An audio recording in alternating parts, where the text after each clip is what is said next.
All right, what's up? Welcome in GC Live Tuesday episode of the show. Wes Mitchell, Chris Clark, rolling right along, turning the page to LSU. Shane Beamer press conference earlier today, players speaking earlier today, and this thing moves quick. No time to, if you're South Carolina, get caught up on the win over Kentucky. You got to turn the page in a hurry. We're going to do that on the show today as well. But first, going to tell you about our friend Clint Hammond of CMG Home Loans, ClintHammond.com. 803-422-6797. The NMLS number is 71597. As always, if you're in the market to buy a home, or maybe you even just want to see how much home you can afford, if you're thinking about kind of taking that leap, hit up Clint. Not only a great dude, but a great Gamecock and somebody I've worked with both personally and on the business side as well. So can completely vouch for him. Hit up Clint. Again, ClintHammond.com. 803-422-6797. Let's put a bow on Kentucky, Chris. We went fairly deep, although I felt like there were probably some things we even still could have hit in yesterday morning's show. Anything else you got to get off your chest before we really start talking the Bayou Bengals coming to town this weekend? Whew, yeah. Man, I don't know. I got up most of it out. I feel like, between the radio, a couple of yesterday's show, obviously, yesterday morning. Big win for Carolina, right? Like if I don't know if I have leftover thoughts, but going back and continuing to watch a few things, just such an important win for South Carolina. And I think the thing I keep going back to is texting with our guy, Kev Roche. Shout out, Kev. He was rewatching the game. Of course, Wes had some thoughts, and we were texting back and forth about the defensive depth, right? We saw more of some guys from game one to game two. Some guys that aren't being talked about quite as much. I thought Bengali Kamara was really good for South Carolina. So to have a Dylan Stewart play 25 snaps and be that impactful, to have your top defensive lineman in terms of taking snaps I think Taka took 37 snaps. Much better, Wes, than in the past where win or loss, you're having your top guys take 60, 70 snaps. You're entering this LSU game, I think, pretty fresh, to be quite frank, which is, I think, maybe an underrated aspect to this game. But huge win, a lot to work on. Shane Beamer talked about that today. I know we'll get into that. I have, Wes, in my mind, and it's typically it doesn't happen this early for me. I've almost completely turned the page to LSU in my mind. I really have. Yeah, I got one more thought, and we hit on it, but I'm going back to this well again because y'all, you might be starting to pick up on the fact that I think Cole Kubelik is fantastic at what he does. Yes, And yes. my man has some, I don't know how he does it, but he's got some cut up where he just watches every single SEC game on Sunday and flies through them and then talks about them on his podcast. And, it was for the most part this week what you would expect. Hey, this defensive line is out here eating. Like, this is the best D-line Carolina's had in a long time. All those things. Lots of concern about Kentucky on his end. He did, I kind of agreed with him. He said, look, Kentucky got away from just run the football up the middle, which they maybe should have just done it until Carolina stopped it. Like there was some play calling where you look back and you're like, I get why you wanted to try to be balanced a little bit, but right up the middle was really the only success Kentucky had at all offensively. So, what does that mean? But one little thing of note that I think we kind of have danced around, but maybe not directly said, and I don't want to put words in Cole's mouth, so this is paraphrasing. Chris and I were just talking about people putting words in our mouth, so I don't want to do the same thing. But he was saying you do not see teams play a Mark Stoops team and really feel like they got kind of out physicaled and out efforted.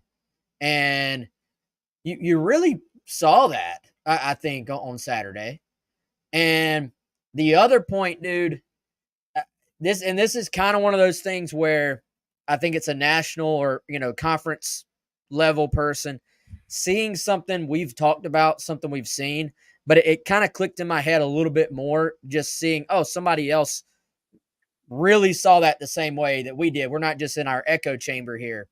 But Cole, who is a in the trenches guy, O-line guy, Yep. dude, he had major praise for our guy not in the trenches, our guy Vakari Swain. And he's like, man, this kid flashed. And, basically was saying at various points, he looked like one of the best players on the field. And it really got me thinking. So you bring this thing forward to this weekend, and this is what you love about football. Everything about this matchup is different than the matchup last week in terms of strengths and weaknesses. It is completely different. And LSU lost 2 receivers to the first round of the NFL draft.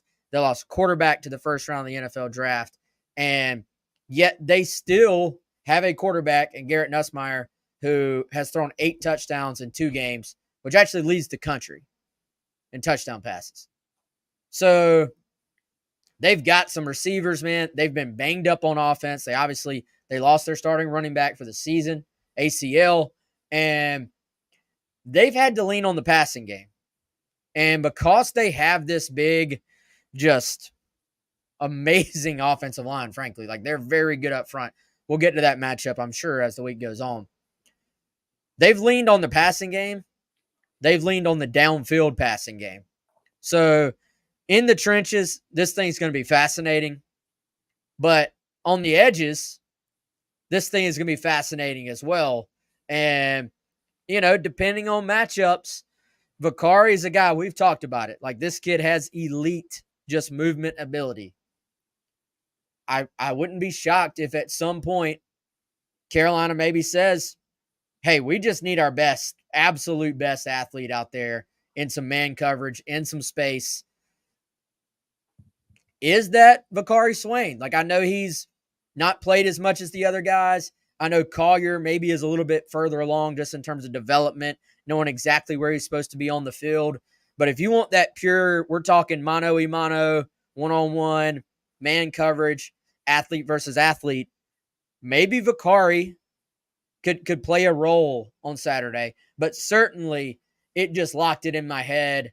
Hey, this isn't just a thing where we've been wanting for Vakari to play more because we've been high on him. This is a guy who's watched tape on literally all 16 teams. And he was like, dang, look at number 4. This kid is making plays out there. Yeah, and I think, it is cool to get that validation of, am I seeing this right? Am I thinking about this the right way? I mentioned Wes, I think yesterday, and I mentioned on the radio this morning on the game, there's even the plays where Vakari just almost makes a play, where he's diving for an interception on a ball that looks like nowhere near him. You're like, where did he even come from? Athletically, he's just different. And those are the types of guys you want on the field. We talk about Dylan Stewart. Athletically, he's different. He's advanced. He's advanced athletically. He's advanced technically. And I think it illustrates to us that there's progressions of players. Dylan Stewart's made an immediate impact, which I think we expected, but he's frankly gone well above and beyond what probably any of us thought. And other guys, it takes a little bit longer, right? Like Swain didn't do much last season, right? He redshirted. And I think coming into this year, there was a thought on the coaching staff from what we've heard that, man, like we might could have done more with him last year in some form or fashion. That doesn't necessarily mean that game 1, he was going to go out there and start and make a huge impact. He's already from week 1 to week 2, he's upped his snap count. He's upped his impact. It could be that in game 3, after the LSU game, we might be saying, hey, Vakari Swain played 40 snaps, 50 snaps. Maybe he plays 30 somethings. I think he played 33 against Kentucky West. But the point is, he can progress as a player. Especially these young guys, they are not static. They continue to get better. They continue to progress. And we've seen from game 1 to game 2, we've seen that with several guys like Lenore Sellers, like Mazio Bennett. Vicari's another one of those guys. And definitely looking forward to continuing to watch him because he definitely flashed during that game. Yeah, to me, I mean, he maybe even changes the profile of what this defense can be this season long term in terms of just providing some additional depth in the secondary, but maybe being a guy, depending on matchups, depending on what your game plan is, can go out there and lock down a number one receiver potentially. So I think that is exciting. And I don't know. I thought OD Fortune has played very well so far too. I mean, you once again may have some NFL guys at this cornerback spot, and you definitely, I think, in Nick Emilori have a guy who's going to test off the charts at the NFL level.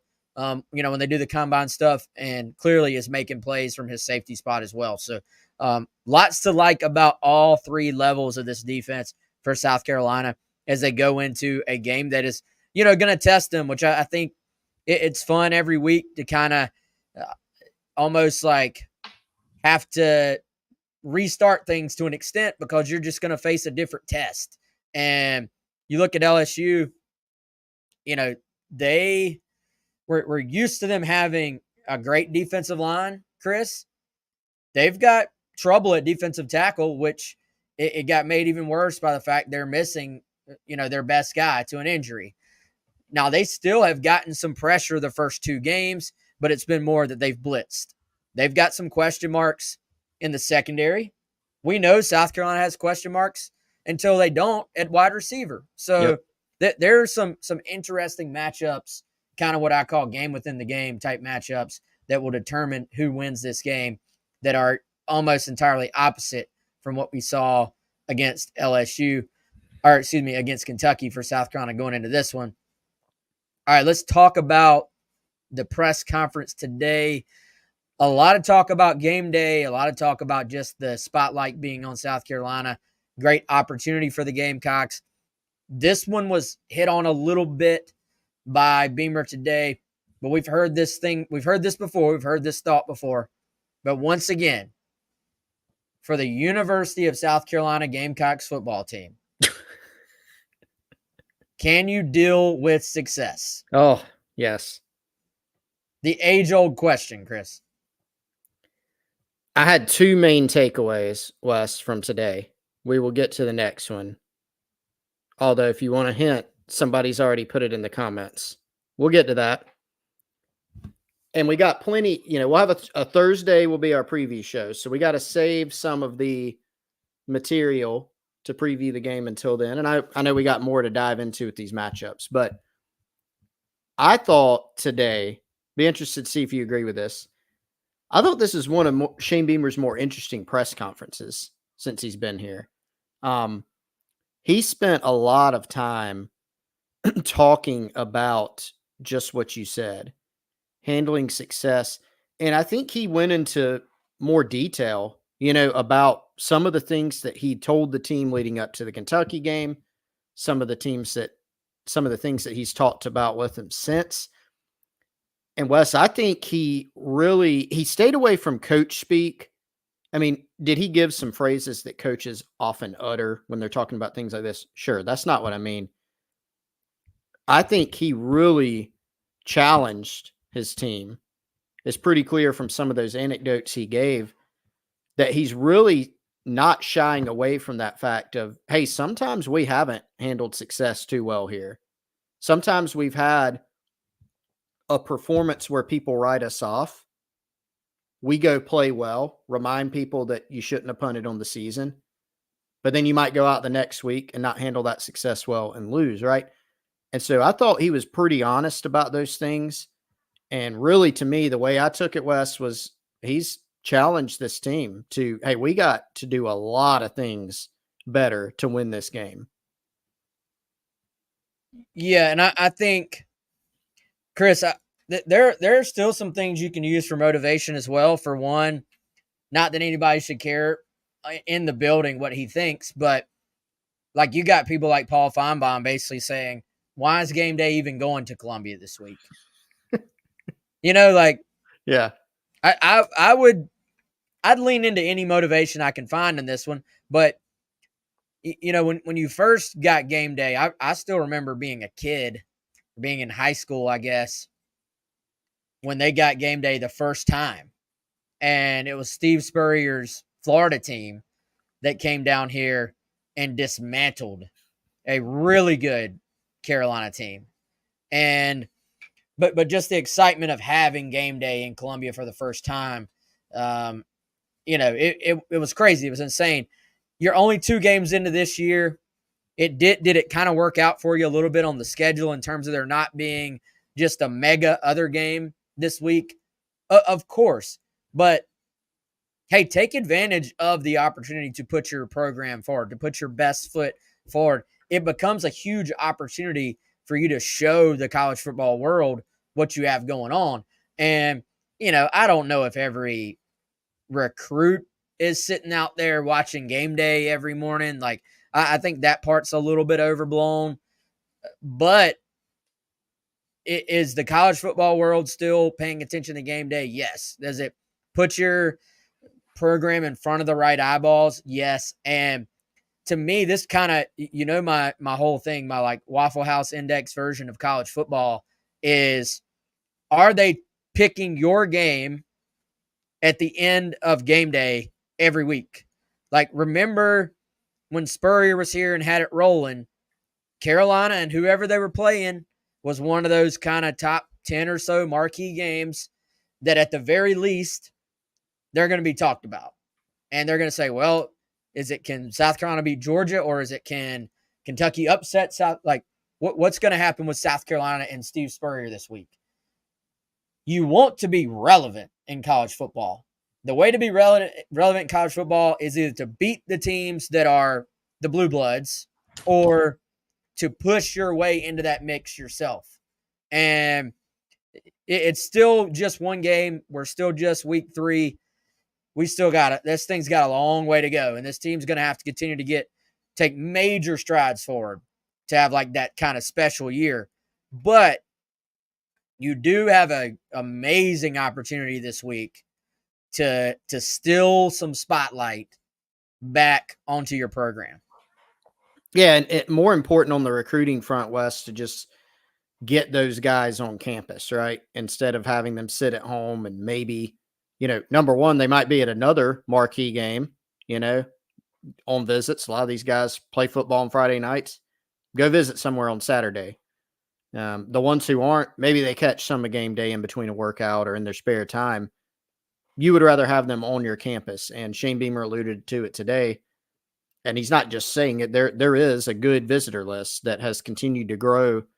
Wes added some more names this morning to that list on GamecockCentral.com. It's a pretty solid group, right? And it'll probably get better from now until Saturday at noon.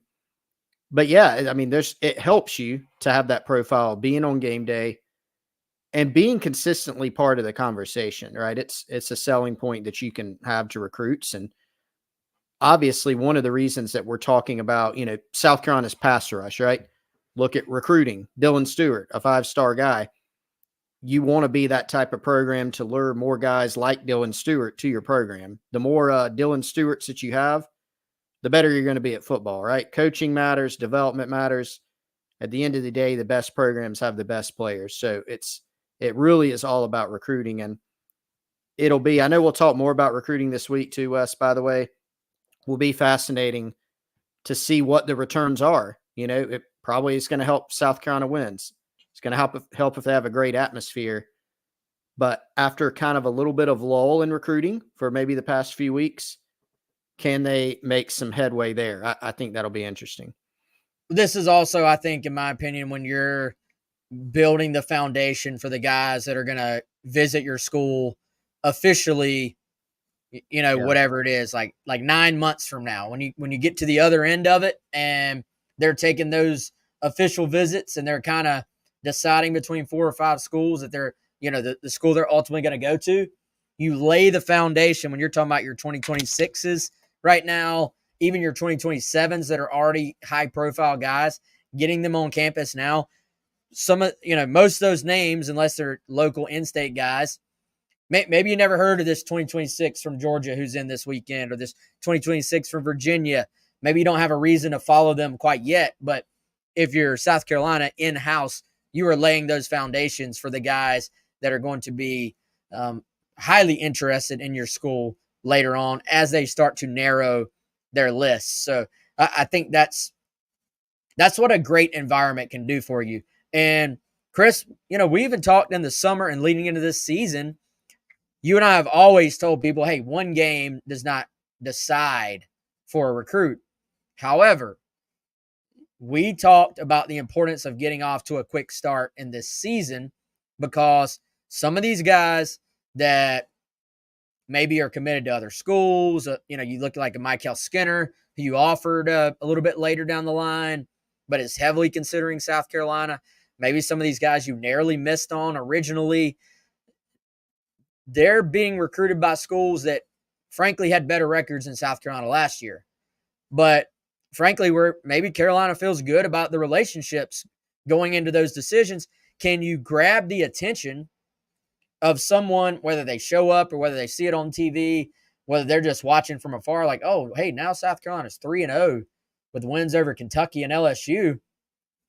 That sort of negative recruiting aspect that you get from opponents saying, oh, they were 5-7 last year. Well, if you can already have 3 wins in your pocket with Akron next week, you probably can change the narrative a little bit and potentially, look back at some of these 2025 guys and maybe try to make a little headway there. Can drive home your vision, especially if some of those guys are committed to other programs that have, taken some losses recently. That type of thing can certainly help. You want to have the chance to resell your vision, right? First couple years, you think about Stewart, right? So South Carolina got on Stewart really early. I remember the first visit or two that Dylan Stewart had, like when he came to camp over the summer, a couple summers ago. People were like, wow, Dylan Stewart, like, seems like that's going to be a good player. He's got a lot of offers. Cool. Like, he'll probably go somewhere else, but good that they got him on campus. But then lo and behold, he's on campus 10 times. And South Carolina's winning games in 2022, right? Like, that showed progress. Now, they took a step back last year. That obviously hinders your progress. But if you can reestablish your momentum, you can go back to those guys and say, hey, 5-7, that looks like it was probably a blip on the radar, right? We had a bad year. We're moving back forward. And so that's very important in recruiting. Obviously, that momentum and the relationships are important. And they had really good relationships with some guys that they missed on, as you said. Can you drive this thing forward and get it going back in the right direction? This weekend would be a big, big step in doing that. No doubt, man. So, all right, like we said earlier, Beamer talked, players talked, and we'll get to maybe some more recruiting stuff later on in our final preview. I'll have a recruiting rundown at some point this week with Kendall Smith, where we will talk recruiting only. So be on the lookout for that. Gamecock Central YouTube. If you're already a subscriber on Gamecock Central, head on over there. You can see the full, maybe not full list for what it will eventually be on Saturday, but the full list of confirmed guys right now.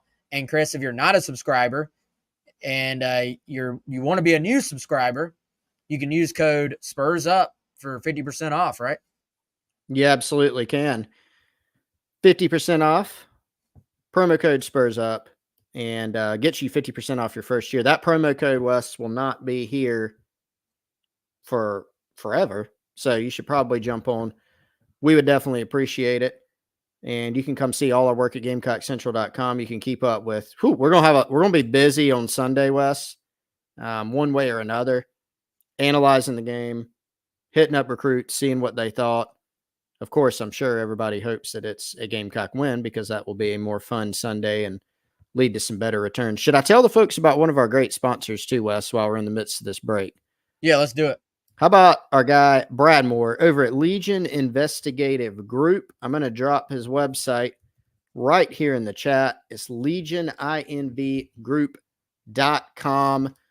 Brad can do a lot of things for you, has a lot of experience performing investigations, interviews.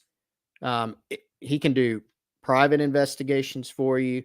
If you need to check out a business, if you need to check out an individual, if you have security that you need for an event. One of the really cool things that he does for individuals, um, aside from doing things like process serving, interviews, witness interviews, he can do all that for businesses. But for individuals, ID theft is huge nowadays, right? So a lot of services out there help you on the back end if you're a victim of ID theft. And if that's happened to you, Brad can help you with that.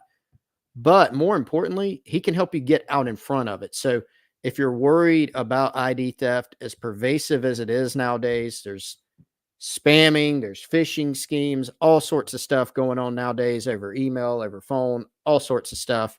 He can help you strategize and get out in front of it. Free consultations as well. LegionINVgroup.com. That's where you can go to learn more about Brad Moore and Legion Investigative Group. Appreciate him being a part of the show. Also, like Clint, Hammond, West, big Gamecock guy. So call Brad. He can help you out with your security and your ID needs, but he will also talk some Gamecocks with you. Yeah, well, speaking of talking Gamecocks, like we said, Beamer today. So no injury reports on Tuesday anymore. We'll get those on Wednesday night, Thursday night, Friday night, Saturday. What, I guess at 10:30 a.m. this time for a noon kickoff. And by the way, what did you think now that we have seen it in reality?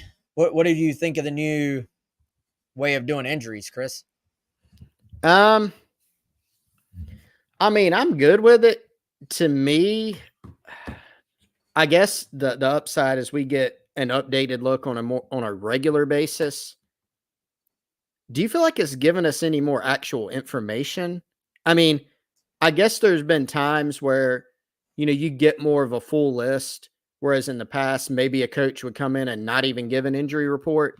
Yeah. I feel, so I feel like Beamer generally would give an injury report. There've been some press conferences where somebody's asked, "Oh, I forgot to give the injury report. My bad." And he would talk about some guys. So I think some of those can sometimes slip through the cracks for coaches, whether intentional or not. So maybe it gives us a little bit more data, but I don't know. I haven't made that big of a deal of it. How about you? Yeah, I mean, I think it's good. I think you really have to pair it up now with the injury report on the call-in show. Like that's when you get the explanation of what some of the guys are going through, I feel like. So I think when you pair those two things up, it does work. I was curious to see would they give any details on the injury, and they don't. So that would have been cool to sort of know, hey, this guy's dealing with a foot, this guy's dealing with an arm, whatever. But that's not there, which is fine. But I do also like that there's an official right before the game. Hey, these guys are out. Like they're not playing, or these guys Yes. are game time to sit. Like I do sort of like there is no where the media guys covering the game are sitting there trying to with their binoculars to see who's moving around and who's walking and who's dressed. And no, it's just all right, they're out. And yeah, and the more you talk about it, the more I'm like, I should be making a little bit of a bigger deal about it, because there have been some instances in the past, I think, across the game, West, where you'll hear, and no specific example here, just saying this has happened. Yeah, we'll probably get so and so back, and he's out. Like he's not coming back this week. He's probably not coming back in a few weeks. He might not ever be coming back, for the rest of the season. And it's kind of, some coaches will string that along a little bit where they probably know that guy's out in reality. So you can't really do that nowadays, it seems like. Yeah, I mean, dude, there was not this coaching staff. There was a previous situation where a guy we'll see or a game time. They had already had season-ending surgery. Yeah. It happens. Not anymore, though.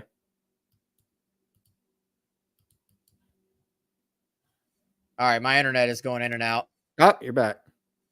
Chris, what do you want to talk about? We And got so we got time let for me one more segment to close this thing out. How about let, that? let me bring up the thing I was going to bring up, and I hesitated. I'm like, should we save that for Thursday? I think we'll probably talk about it again and maybe in more detail. But it was my other main takeaway from today, and it's what Beamer said about Blake Baker. Blake Baker, former Missouri DC. Wes, I enjoyed reading your 3 takeaways this morning, and you mentioned this. LSU flexed its muscles a little bit. Blake Baker was doing just fine. What a blue blood move, man. He was doing just fine at Missouri, and they were like, actually, you're going to come to LSU. It was almost like a pull he could not resist. I think he had some family ties to Louisiana, things like that. But he's there now, and Blake Baker's really good. So LSU's defense stunk last season, and that was evidenced by the fact Brian Kelly cleaned out the entire defensive staff in Baton Rouge. And bring in Blake Baker, so that was a big-time move. There's still, and this is what we'll get into Thursday, there's some vulnerabilities there. But Beamer pointed out, to the point about Baker, to the point about not letting his guys drink too much of their own Kool-Aid after beating Kentucky, Blake Baker has kind of owned them as of late when he was at Missouri. And Beamer came with receipts and stats. I think he said, what was it, past 3 games, Wes? 8 sacks, 24 tackles for loss. And if you think about some of those Missouri games, that 2022 Missouri-South Carolina game, Gamecocks were very up and down that year, obviously. But that team did score 63 on Tennessee. They scored 31 on Clemson. Like, that team was capable of scoring. They couldn't do much of anything against Missouri in Williams-Brice Stadium with the Blake Baker-led defense. And they did it primarily by causing lots and lots of negative plays. It's been kind of a hallmark of their defense. So Beamer kind of looped that into, hey, this guy's been really good against us. But also in the first 2 games, Old Dominion and Kentucky, we had way too many negative plays.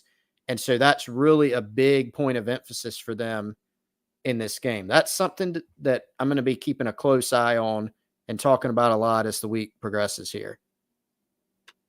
Yeah, I think that, to go back to my point earlier, tack that on to the game within a game. Little things that could be big things that are going to kind of determine how this thing goes. Obviously, I mean, he's a heck of a coach, and for LSU to poach him, knowing the season Missouri had last year and what they had coming back, like feeling like, hey, this is a top 10 team potentially coming back, and still LSU's like, nah, dog, we're LSU. That's a tough pill to swallow if you're Missouri.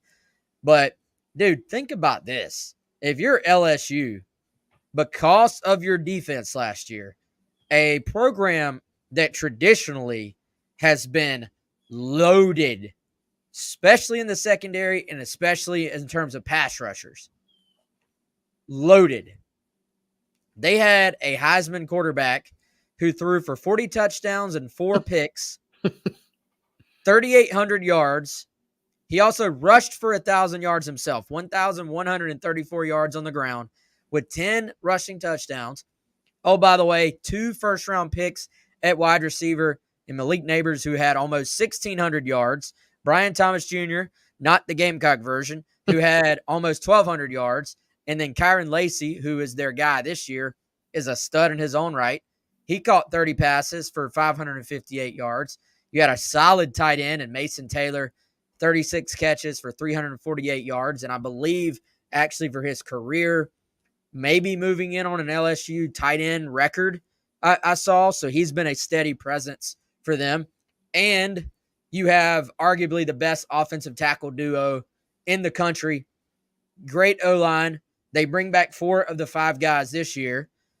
DJ Chester moves into the center role there, I think. Didn't Carolina recruit DJ Chester, or am I confusing him with somebody else? That certainly sounds familiar. It's a familiar name. I think so. big time prospect, if I remember correctly. And, it's kind of taken over in that one spot. Think about how bad you had to be defensively at a place like LSU to squander that type of offense. Yeah, it was bad. And it's weird, right? Because they also, defensively last year, Wes, they still had talent on that defense. It's not like you looked at LSU and said that coverage is bare. It still had Harold Perkins, who's back this year. LSU is one of those teams that over multiple coaches, they always are one of the more physically impressive teams in the country. They just have guys. This year, though, last year certainly, and this year, we only have 2 games this year. And it could be that by the end of the season, Blake Baker has them, rolling a little bit more. Hopefully for South Carolina, that light bulb does not go off in game 3 for them. But they're not what they've been in the past. And as you pointed out in the secondary, defensive tackle, I mean, LSU's produced some of the scariest looking defensive tackles that you could conjure up in your mind. Them and Texas A&M have just this propensity for who is that monster, they've got a key injury that they had last week. One of their top defensive tackles. Is that their top defensive tackle, Wes? Pretty sure, yeah. With the Achilles injury. Got some shuffling in the secondary. It's a little unsettled there, I think, defensively. I've seen 2 people mention the weather. Yep. Is it supposed to be a rain situation? I know. Oh, yeah. I know parts of the country are going to be dealing with a hurricane. I don't know if the effects of that are going to hit us or. So, yeah, Chris, it is a rain day potentially. Yep, that's been a conversation in the Clark household, Wes. Right now, it looks likely that. Well, I'm just looking it up here. It looks better than it did. So last night, I think even this morning, it wasn't quite as positive. I think it's improved a little bit.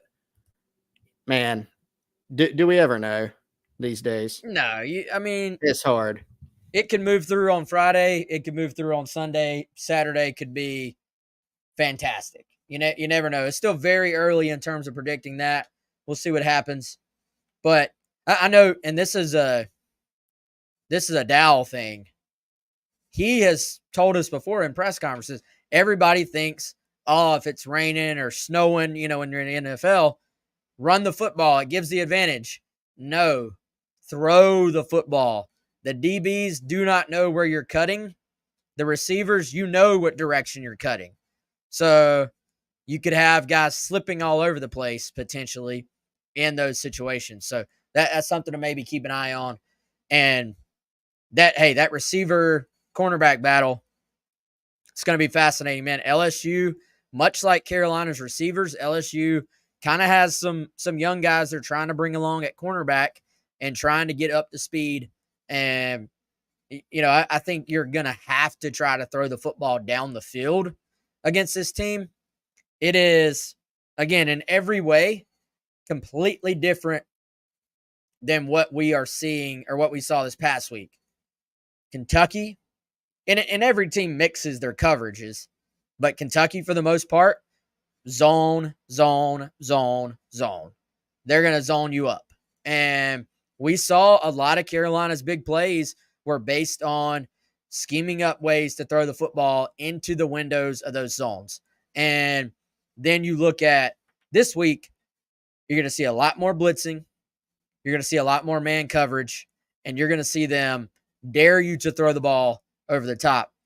You do sort of look at the ability that Nichols showed to run the football on the ground, particularly with a backup running back, sometimes out of the Wildcat. Your eyes may be getting big about that possibility. At the same time, I would challenge you not to get too caught up in one game with one team who the opponent was playing their Super Bowl against LSU. And I mean, look at what Carolina looked like against ODU. you can't compare what a team does, like, in my opinion, against a non-power 4 or an FCS even, and be like, that means this Yes. when they're Well, playing we a can't, conference opponent. if we're sitting here saying, hey, the Old Dominion, like we can say, it's easy to say it now, but after the Old Dominion game, we're sitting here going, that was not pretty. It's got to get a lot better. But it doesn't mean that they're going to play that same way against Kentucky, and that we can have what you saw against ODU is the finished product. That's it. That's what this team is. Well, look at it. Week 1, week 2. I got a text from somebody in Baton Rouge who covers the program, Wes, I think Monday. So, a couple days after the Nicholls State, and it's like, LSU stinks. Their defensive line's terrible. Nicholls did this and that. And I'm like, well, red flag. Yes, put the red flag up. Concern. But is it a trend? I don't know. I mean, the last game, I'm watching them go toe-to-toe with Southern Cal in Vegas. They didn't look that bad during that game. Now, they did give up, you can look at the numbers. We know that LSU is going to be a pass-heavy offense. They only ran for 68 yards, and then they gave up 145 and a couple touchdowns to Colin Guggenheim. What a name. From Nicholls. That's concerning, right? But does that mean, Rocket will have 275 and, they'll just completely stymie the run game? I don't think so. But I think it's something to watch for. You definitely mark it down and consider it when you're thinking about the game and when you're watching the game.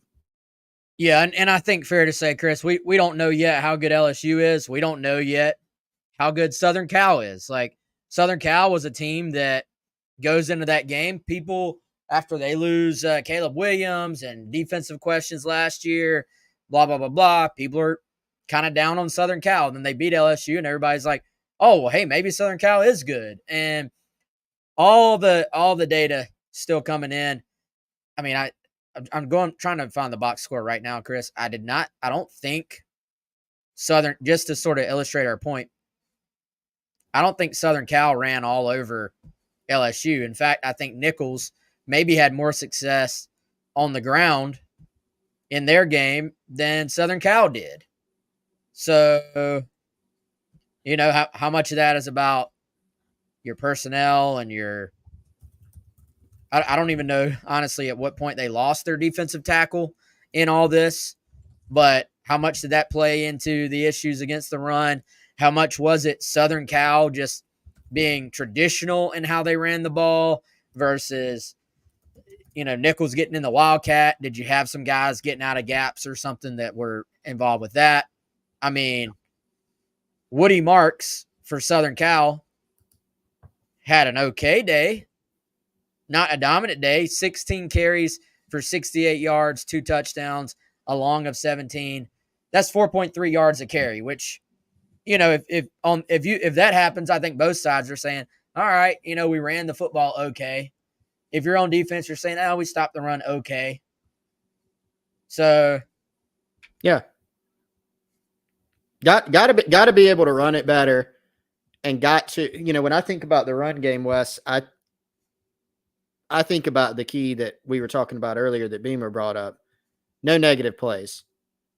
Perimeter runs, no -3 because you missed a couple blocks on the perimeter. Don't give up big sacks. Those are the keys for South Carolina, because this team is built a little bit more. This year, so far, it's only 2 games. So far, all we have to go on, when South Carolina's punted the ball off, you feel like a couple things. Number one, Kai Kroger looks like he's back to himself, so you feel better about that. Number two, you do have a little bit more confidence in the defense right now than you did at this same point last year. yeah. So a punt and the Gamecocks are coming out on defense is not a bad thing right now. You can afford, I think, this season to play a little bit more field position game. You just got to avoid big mistakes and going backwards, penalties, and the negative plays. The way Beamer classified it is, we can't look up and have a big negative play on every single drive. Those are drive killers for an offense that, can score points, but it's going to have to be an offense that's a little bit more efficient, right? They're going to have to hit some explosives. They can't go backwards. So that's the key when I'm thinking about this game. And I'm not thinking about, hey, Rocket needs to have 175 yards in the game. That'd be great if that happens. I'm thinking about it as get positive yardage on plays, right? And go out, be able to control possession, be able to play really good defense against LSU. That's going to be a challenge, Wes. This will be the biggest challenge for this secondary, right? For this D line, for these linebackers, for this defense. They've got a passing game that has looked pretty good through the first couple weeks.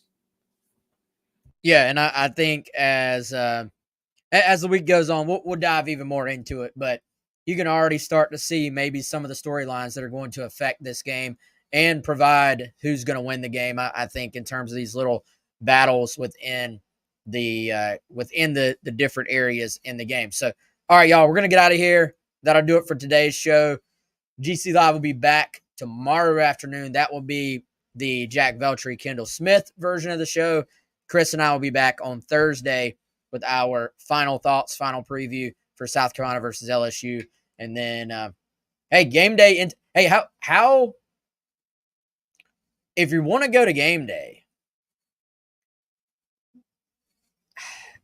how long do you stay at game day for a noon kickoff?